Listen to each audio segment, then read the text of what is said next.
Hello again. I just finished watching season 1 of the Netflix show called Secret City. I'm guessing it was partially funded by Australia Public Television and partially by Netflix or some unique structure like that. I thought the show was really good. It was very thought-provoking. Basically, the show is all about geopolitics and underground diplomacy and the reporting to uncover the cover-ups. It is a fictional show, of course. However, there are glimpses of it that illuminate what the near-term future could look like. In the real world, China exercising their control over the South China Sea, and you start to wonder what China is going to exercise control over next. You have Russia invading Crimea in real life, which is relevant in the sense that military superpowers with authoritarian governments feel that they get much of their prestige and their expanded borders and geopolitical respect. China, through waves of political dissent within their own country over their One China policy. The One China policy does not obviously allow Taiwan, Tibet, or Hong Kong to become their own country as the citizens living in those countries would desire. China is not a free country, of course, so they squash political protests over sovereignty with an iron fist. Keep in mind, in this video, I am not an expert on this subject. I just read about it casually in the New York Times and watched a few documentaries, but that's it. I feel like large segments of Secret City went a bit over my head. I understand, for the most part, what happened, but pieces of the story are maybe a bit confusing. But every political thriller is like that. I would rather have a political thriller challenge your preconceived notions like this show does, rather than have it be like House of Cards and be like baby's first political drama and not really learn anything. At the beginning of the series, I thought that Katrina Bailey character was the erudite, experienced politician that was keeping the trains running on time, keeping everything running smoothly and making sure the government ran as it's supposed to. Almost reminded me of Hillary Clinton. And I thought initially that Mal Paxton was some sort of idealist that wasn't realistic about the way the world really worked.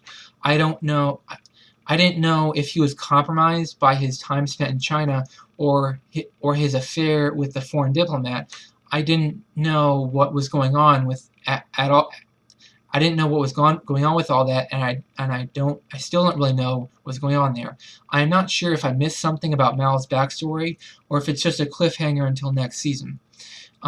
But that all changed for me when Katrina Bailey introduced the Keep Australia Safe Act. By the way, I know a lot about United States politics, but I know virtually nothing about Australian politics, except for the assumption that it's probably isn't much different than my own country.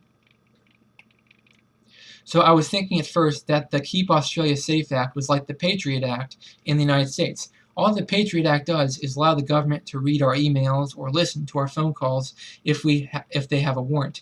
Every country in the world since 9/11 has this law, and people act like it's some sort of big deal. But that's why I thought Mel Paxton was full of hot air, because I thought he was just against wiretapping, and I'm like, dude, come on, Mel, it's 2018. Every country in the world has wiretapping. But no, that's not at all what this was. In Secret City, the Keep Australia Safe Act allowed the government to imprison journalists if they were reporting the government activities that put national security at risk. I've never heard of this concept before now, or not in free countries anyway. Yeah, that's the way they do things in Russia and China, but I thought it was very interesting that this show thinks we are now that close to happening in free countries.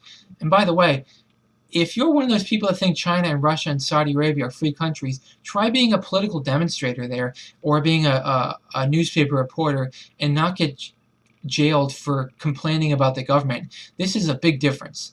We have free elections and they don't.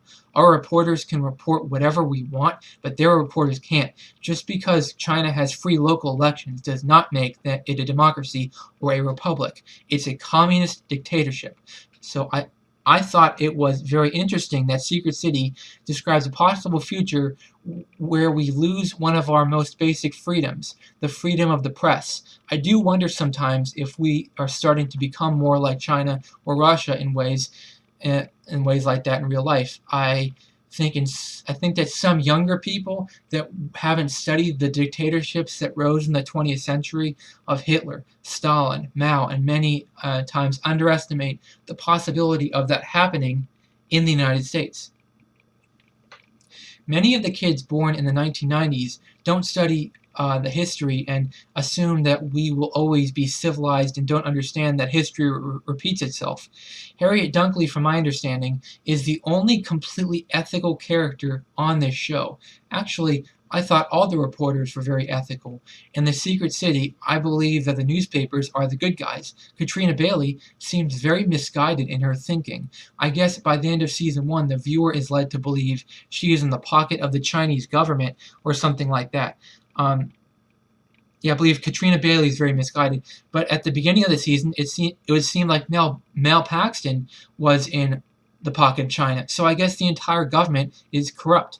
And after they killed Kim Gordon and they were going to kill Harriet, I guess the secret police is beyond the pale and completely lost their way. But I also think about the 1940s in the United States. Reporters were not allowed to report damaging things about the U.S. government. Well, from a national security perspective anyways. Edward Snowden's would not fly back then. There were no independent whistleblowers, or not like we have today. Anyway, so Secret City is a very thought-provoking show, and what makes you it makes you think about what if this were to happen in the real world. In the real world, I don't think Australia's government is as corrupt and as demented as it is in this show. I think the point is, what is going to happen if China keeps pushing these smaller countries around? Either eventually the smaller countries will either push back or become in the pocket of China. The theory of Secret City is that Australia may become in the pocket of China out of basic necessity. Maybe Australia needs to keep the Chinese more than they need to keep the United States. It is quite possible. Maybe all the democratic countries around the world will become less democratic over time to deal with bigger and bigger geopolitical threats. The funny thing is, all the experts thought that China and Russia were the ones that were going to change over time. The experts thought that China and Russia would adopt Western-style democracies as their countries developed. Nowadays, not only are people doubtful about this happening, but Vladimir Putin's consolidation of power, but Secret City makes the viewers believe that we will become more like them with secret police and everything. It's very scary. It's a very scary future, but we can avoid it if we are diligent citizens. We'll see what happens. I will give Secret City 2 thumbs up. I thought it's a fantastic show. I can't wait for season 2 to come on Netflix. Thank you for watching and have a great day. And now a word from our sponsors. Are you looking for an easy way to make money online, part-time, or are you looking for a long-term career in marketing? If you click the link in the description below this video and join ClickBank University, you will be rewarded with awesome opportunities to make cash now. They said it couldn't be done. Scientists just have found the formula for the Fat Decimator. Click the link in this description of this video to discover the secret to losing weight. It's never been this easy to lose weight until now. I love video games, just like a lot of people. What if I told you you could get paid to play video games? You can make $50,000 a year if you become a video game tester. Just click the link in the description below this video and you can start a lucrative career testing video games today. I know what you're thinking. How are you supposed to be successful like me? Well, I've written a book and it's called From Zero to Hero. And you can purchase it from the link below this video. I started out just like you at one time, and now look at me. They put me on YouTube. Order it today. Change your life now. This video is sponsored by viewers like you.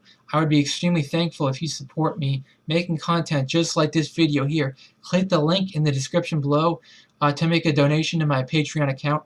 Thank you for watching and have a great day.